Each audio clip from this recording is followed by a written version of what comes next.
Estamos conectados con nuestro buen amigo Jorge García, director de PISI en México, con el tema renovar la iglesia y no morir en el intento.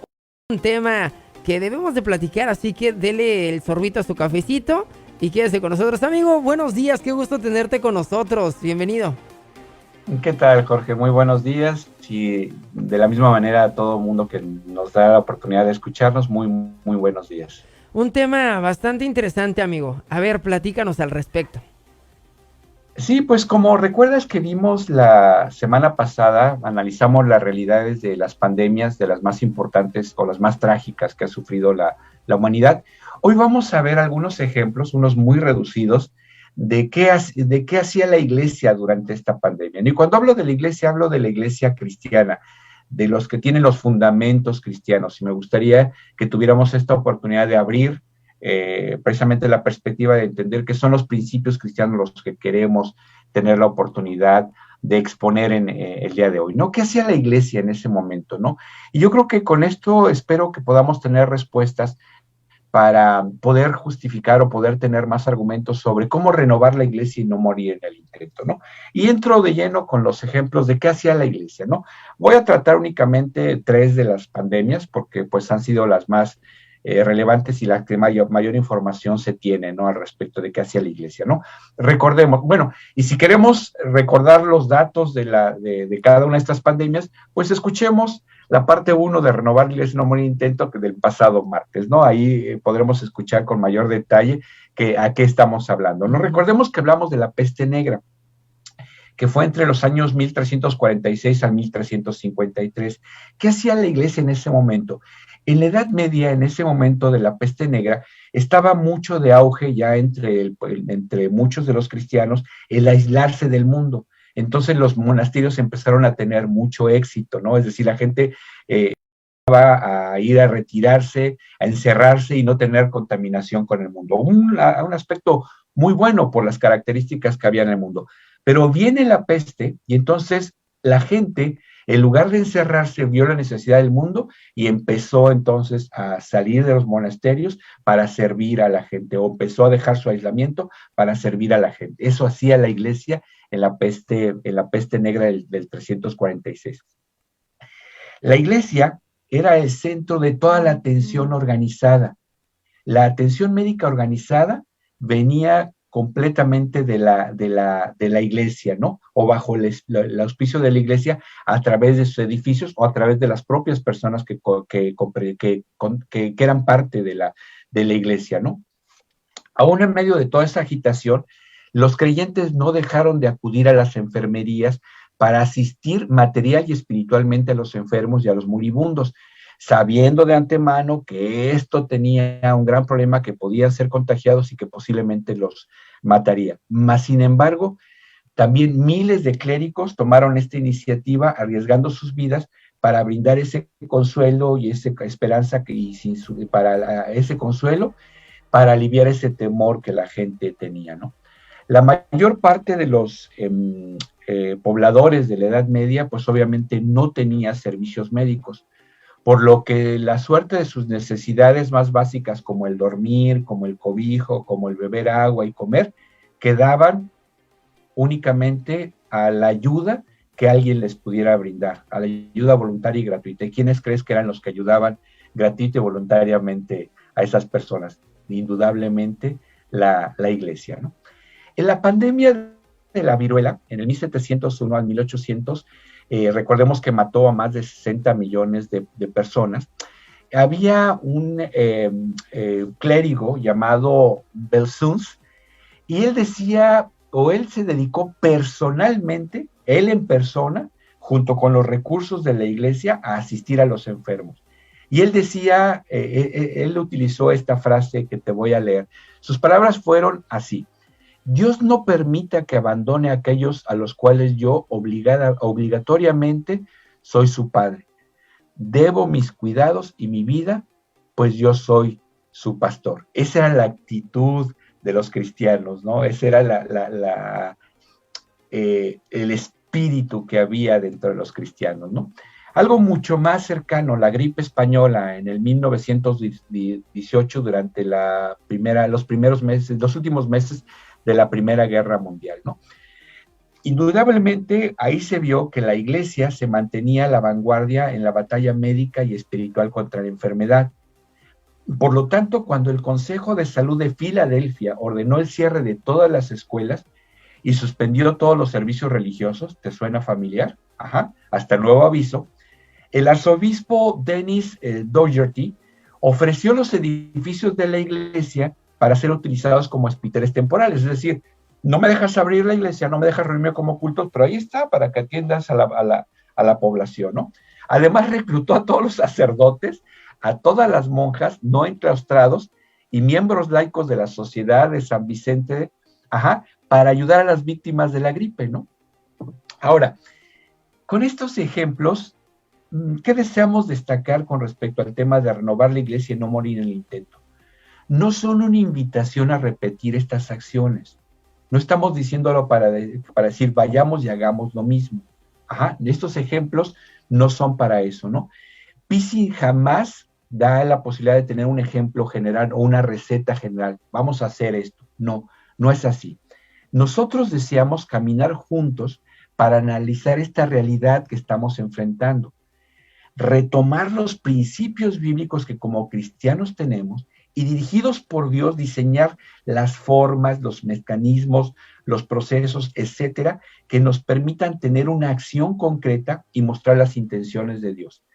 Renovar la iglesia y no morir en el intento, yo más bien creo que es posible que tengamos que renovar las formas, no los principios, y tener acciones personales y organizadas como iglesia, pequeñas, pero recordemos que son trascendentes a nivel global.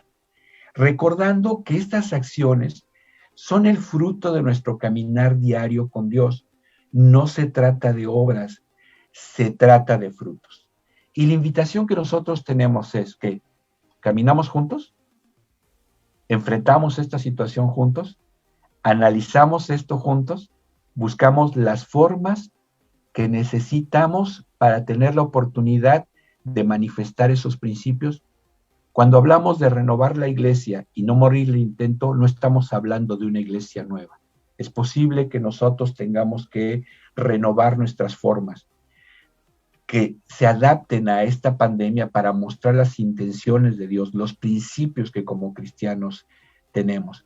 Es posible que nuestras formas en este momento no estén teniendo la posibilidad de mostrar los principios de Dios o de aplicar los principios de Dios. ¿Estoy hablando de cosas temerarias? No. Estoy hablando de lo que hablábamos la semana pasada con respecto a lo que el Señor decía en Juan 4:32. O sea, nosotros decimos que faltan 4 meses para la cosecha. Nosotros decimos que las cosas se deben de hacer de esta manera. En el pasaje dice el Señor, levanten la vista y vean que los campos están listos para la siega. Yo creo que tenemos que levantar la vista y ver lo que Cristo está viendo. Y es posible que nuestras formas necesiten una readaptación para poder tener la oportunidad de aplicar los principios que como cristianos tenemos. Los principios de servicio, los principios de la gran comisión, de la buena administración de nuestros cuerpos, del cuidado de nuestros propios cuerpos, de la familia, del trabajo, etcétera, etcétera. Ese es el reto, pero esa es también la invitación. En cada pandemia, quien era más relevante en el servicio, la ayuda, la organización hacia los enfermos, era la propia iglesia. Bastante interesante, amigo. ¿Dónde crees que posiblemente en algunos lugares se pudo haber perdido esto, amigo? ¿O por qué? La mecánica, recordemos que tenemos décadas con una cierta influencia, ¿no? De muchos movimientos, en el pueblo evangélico, muchos movimientos, muchos énfasis, etcétera, etcétera. Y hemos aprendido formas, y a veces esas formas las volvemos principios. Yo creo, como hablábamos en alguna etapa del año pasado, la iglesia es más que costumbres. Hablábamos y hacíamos un ejemplo, ¿no? O sea, ¿cuáles son las costumbres que tengo? Por reunirme, platicar, el cafecito y demás. ¿Dónde lo hago? Pues en el templo, ¿no? Ok. ¿Cuál es el principio del cafecito? ¿Cuál es el principio de reunirme a platicar? ¿Cuál es el principio de eso? La comunión. Ese es el principio. Por la comunión que requiero yo, por eso me tomo el cafecito, por eso voy a la iglesia, es parte, ¿no? Yo sé que voy a alabar y otras cosas, pero es parte de la convivencia con la iglesia. El principio es la comunión. Ahora, estoy encerrado y no puedo reunirme. El reto es cómo aplico el principio de la comunión. Yo creo que nos casamos, en la pregunta que tú haces, nos casamos con formas y recordamos que esas formas tuvieron como origen la aplicación de un principio bíblico y que alguien únicamente las ideó. Ahora nosotros contamos con esos mismos principios bíblicos y yo creo que estos tiempos nos demandan nuevas formas o adaptar las formas que ya tenemos o ampliar las formas que ya tenemos. Yo creo que fue la costumbre. Aprendimos eso, decimos que es así y ahora lo expresamos de esa manera y no recordamos que eso fue el origen del principio. Está como la historia de los changuitos condicionados. Te lo cuento rápidamente porque ya sé que nos pasamos del tiempo y creo que así nos pasa. Era una jaula de changos, había 10 changos, el asunto es que le ponían una banana en las alturas, los changos iban por la banana, pero en cuanto la tocaban les llegaba un chubasco de agua helada, ¿no? Entonces, obviamente, cada que lo hacían, llegaban con ese baño de agua fría. Entonces decidieron, los changos ya no lo hacían, aunque les ponían la banana ya no lo hacían. Entonces empezaron a sacar uno por uno de los changos. Sacan un chango y meten uno nuevo, obviamente ese nuevo va y quiere agarrar la banana y todos los demás, los otros 9 se lo tupen, ¿no? Aunque después sacan a otro de esos primeros 10 y meten a uno nuevo y entonces cuando ese nuevo quiere agarrar la banana, junto con los otros 8 que restaban, el otro nuevo también le tunde. Y así van cambiando los changos hasta que todos ellos son completos, no experimentaron el remojón de agua fría, sino únicamente el que se acercara se lo tupían a trancazos, ¿no? Entonces, así quedó la costumbre, pero no sabían por qué había sido eso. Simplemente era el primero que quiera agarrar la banana, hay que agarrarlo a trancazos. No porque sufríamos un baño de agua. Creo que muchas veces nosotros así adquirimos formas y costumbres sin saber el origen de por qué las hicimos, ¿no? De por qué las comenzamos, ¿no? Las campañas médicas, las campañas de no sé qué, la evangelización de tal método y demás, tenía un principio que correspondía a una necesidad de la época, que correspondía a una situación especial. Así se crearon las formas para aplicar los principios y a veces tomamos las formas como que han sido así desde el inicio del cristianismo, cuando no ha sido así, ¿no? Bastante interesante. Jorge García, director de FISI en México. Amigo, ¿cómo podríamos platicar contigo más a detalle sobre un proyecto a lo mejor que tenemos planeado? ¿Qué es lo que hace FISI aquí en México? Nuevamente, te ayudamos a analizar la realidad, a buscar los principios bíblicos y la forma de cómo manifestar las intenciones de Dios, pero caminamos juntos, junto contigo, junto con la gente a la que va dirigida este proyecto. Caminamos comunidad, caminamos entorno, caminamos tú como proyecto y caminamos nosotros para juntos tener la oportunidad de encontrar respuestas. Nos pueden encontrar en Partners in Community International en México, en Facebook. Ahí nos pueden contactar, ahí están todos nuestros datos, nuestro correo electrónico, nuestra página web, y ahí nos pueden contactar. Nuestra intención es caminar juntos y encontrar respuestas. La invitación es esa, que caminamos juntos. Excelente, muy bien, amigo. Pues, y la próxima semana impactar al mundo y no morir en el intento. Ándale, también va a estar bueno, va a estar bueno. Qué bueno que me dices para preparar a gusto el cafecito. Te enviamos un gran abrazo, amigo. Muchas gracias. Que Dios te bendiga, Jorge. Bendiciones, bendiciones. Pues ahí está, familia. Si quiere, pues compartir esta plática que tuvimos con nuestro buen amigo Jorge García, usted puede entrar a nuestro Facebook, Radio Vida Obregón, Radio Vida Hermosillo, y así poder compartirlo y poder analizar esta charla, ¿eh? De repente la escuchamos nada más por arribita, pero cuando la escuchamos a detalle, escuchamos muchas cosas que nos dejan reflexionando. Esperemos que así sea. Esto fue Renovar la Iglesia y no morir en el intento. Pues llamémosle segunda parte, ¿no? La segunda parte. Así que bueno, nosotros continuamos con más música. Esta melodía se titula... vámonos con algo de herencia cristiana. ¿Sale? Vale.